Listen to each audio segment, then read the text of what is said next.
presidential candidate Ron Paul joined us. Good evening, sir. Good evening. Nice to be with you. Nice to have you, sir. Okay, let me give you not so much a hypothetical, but a fact pattern.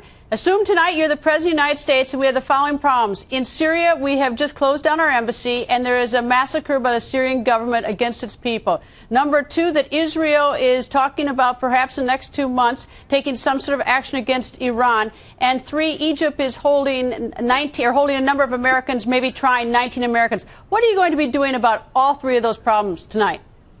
So you create problems over 40 years, and I have a minute to solve all this problem.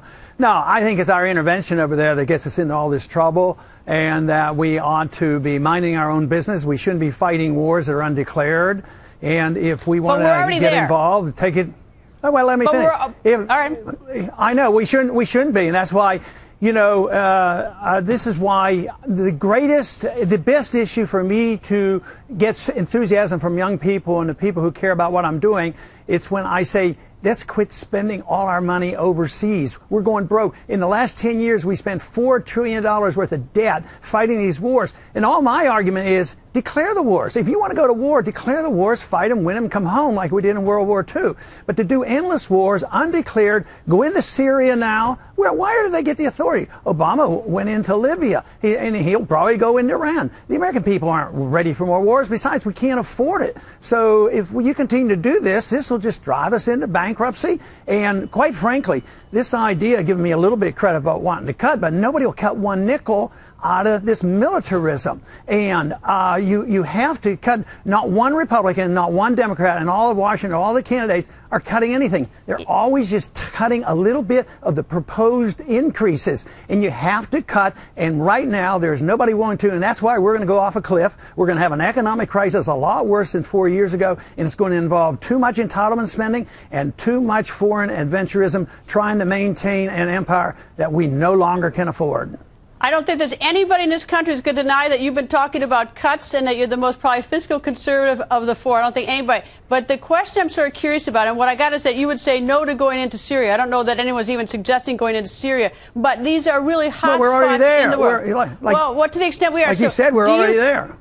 Do you say come home? Do you say don't have anything to do with trying to get some sort of even diplomatic solution to Syria? Do you do that? Do you say anything to Egypt tonight about send those Americans home? Do you get involved with that? Do you have conversations with Egypt? I'm sort of just trying to understand what you'd be doing tonight with problems we already have. Sure, you follow diplomacy. Kennedy did that with Khrushchev at the height of the Cold War when they were in Cuba. So, no, yes, you definitely do talk to people. But I'm looking at the foolhardiness of what we've been doing for 30 or 40 years. How many billions, tens, probably $40 to $50 billion we gave Egypt. Finally, the people got restless with the dictator we had propped up there. Now we have a government in Egypt that's anti-Israel. It doesn't help us, it bankrupts us, and it hurts Israel. And now the conditions are breaking down in that area. And now we're saying, well, we're going to put sanctions on Iran. Who's it going to hurt? Eastern Europe, our allies that we put into NATO, as well as Turkey. And it makes no sense whatsoever to think that we can continue to do this, spend this money, get involved. George Bush in 1970 ran on a program of a humble foreign policy, no nation building, and don't be the policeman of the world. And the Republicans elected him. The country loved him. But now I talk about it, and you think, oh, he's un-American. All I'm doing is talking about what George Bush talked about in the year 2000, what the founders talked about, and what the Constitution authorizes for us. And I think that's sort of looking at sort of like how we got there or our problems. I'm trying to think how we get out of our problems and what do we do with the existing problems we have. Are you saying, and tell me if I'm wrong, that the sanctions, the President Obama just signed an executive order yesterday, but the sanctions against Iran is not something that you would endorse or encourage because of the financial ramifications? Absolutely not. I voted against them, and I think they're terrible. I think it's going to hurt the people who are trying to overthrow Ahmadinejad. People, when they're attacked from the outside and made to hurt, they become more nationalistic. He defensive. Just think of 40 years of sanctions against Cuba. That's all backfired on us. And and the people who don't like my foreign policy, oh, he's an isolationist. People who put on sanctions are the isolationists. They don't want to talk to people. What would you do about Iran and their quest for a nuclear weapon? Anything at all?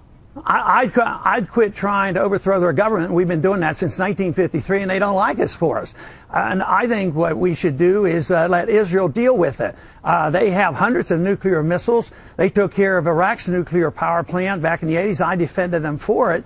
But to restrain Israel and take over their sovereignty by giving them money, then they can't defend their borders and they can't develop their peace treaties. So we're really hurting Israel inadvertently, of course, by doing this. But even Israel, the head of the Mossad, said even if Iran gets a nuclear missile, it's not an existential threat to Israel. And there's a lot of discussion going on in Israel. This idea that we have to automatically go to war and start a war against Iran, it's crazy. I mean, this is foolish. We're broke. We're broke. So a war with Iran makes no sense whatsoever. And that is what's coming if we don't change our way. I know it's a horrible thing to give you a minute to answer a serious question, but what would you do about the 19 Americans who are facing trial in Egypt? What, if anything?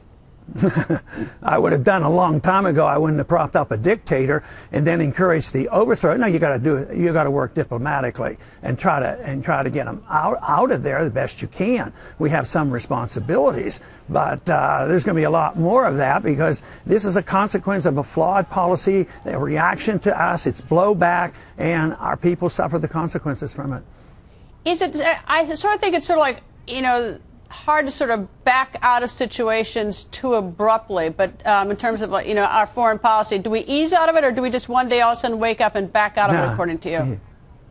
That's the way we went in. We just marched in for no good reason to all these countries. We ought to just march home because it's not a legitimate war, and we don't have the money. And the longer we're there, the more people die, the more Americans die, and the more bankruptcy we have. We're not serving any purpose, and therefore the sooner we get out, the better. The world would be better off. Our Americans would be better off. The military would be better off. Why am I getting twice as much donations than the president gets? I get 6 times as much from the military as all the other Republicans put together. That ought to send a message to people. Why does the military support Ron Paul? Because I have a sensible foreign policy, and they're on the front line. They're dying, and they don't even know what they're dying for. Congressman, thank you, sir, and I hope you come back. There's so many interesting issues to talk about in this race. I hope you come back, sir. Thank you.